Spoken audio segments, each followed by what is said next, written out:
म्हणून ज्यांनी मला नाचा नाचा म्हणून उल्लेख केला ते आता छम छम नाचे नाचे झाले. माझ्या कोकणामध्ये नमन ही लोककला फार जुनी आहे, हजारो वर्षाची नमन लोककला आहे. विशेष करून माझ्या मतदारसंघातला जो कुणबी समाज आहे या कुणबी समाजाने ती जतन केलेली आहे.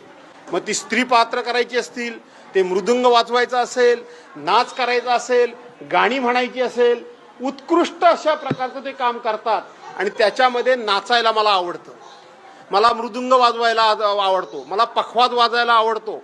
आताच हा महाराष्ट्राची हास्य जत्रा यातले प्रतियश कलाकार प्रभाकर मोरे हे माझ्या तालुक्यातले आहेत.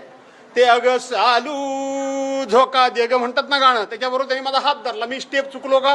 नाही चुकलो. त्याच्यावर गुहागर मधल्या आमच्या काही नेत्यांनी आणि आता सावलीवार जो गाजतो आहे त्या खेडच्या नेत्यांनी माझा उल्लेख नाचा म्हणून सातत्याने केला, गोमू म्हणून केला. कमीपणा नाही वाटला. त्या नाचाला राज्य मान्यता मिळावी, त्यांना शासकीय मानधन मिळावं याच्याकरता मी लढलो. आता जगाला कळून चुकलं की राज्याचा गृहराज्यमंत्री, माजी गृहराज्यमंत्री पिकअप पॉइंट महिला नाचवता, त्याच्यातून पैसे कमवता. आणि म्हणून ज्यांनी मला नाचा नाचा म्हणून उल्लेख केला ते आता छम छम नाचे नाचे झाले. बाम लावे होते पण आता बाम लावून छम छम छम छम नाचतायत आणि त्यातून पैसे काढतायत.